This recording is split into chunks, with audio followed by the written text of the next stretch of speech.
ताल उसी तरह से भरा हुआ जैसे शुरू में भरा हुआ था। बहुत अच्छा लग रहा है। एक बार और जोरदार तालियां बजाएं। ये तालियां जो होती है ये सकारात्मक ऊर्जा उत्पन्न करती है और उससे हमारा उत्साह बढ़ता है। कर तल ध्वनि जो होती है वो वैज्ञानिक है। हम हाथ इस तरह से टकराते हैं तो जो ऊर्जा निकलती है वो हमें वापस शरीर को मिल जाती है और हम खिलखिला उठते हैं।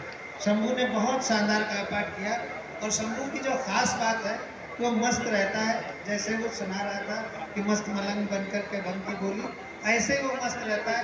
बहुत अच्छा व्यक्ति है और हमें बड़ी खुशी है कि हिंदी मंच को शंभू शेखर जैसा एक शुद्ध हास्य का कवि मिला। हम बहुत उसका आदर और सम्मान करते हैं। इससे ज़्यादा हम तो तारीफ में बोल नहीं पाएंगे।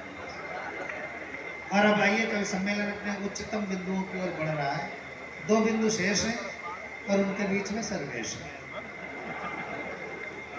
पहला बिंदु ऐसा है कि जो राम की धरती से आता है, गजेंद्र प्रियांशु। पिछले लगभग 10 वर्षों में गजेंद्र प्रियांशु लोकप्रियता की सीढ़ियां चढ़ते चढ़ते जनता के हृदय में जाकर के बस गए। वो अद्भुत अद्भुत गीतकार है।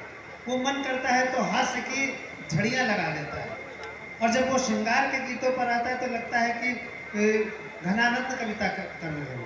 और जब वो राम की कविता सुनाने पर आ जाता है तो लगता है कि गजेंद्र प्रियांशु सिर्फ राम भक्त है।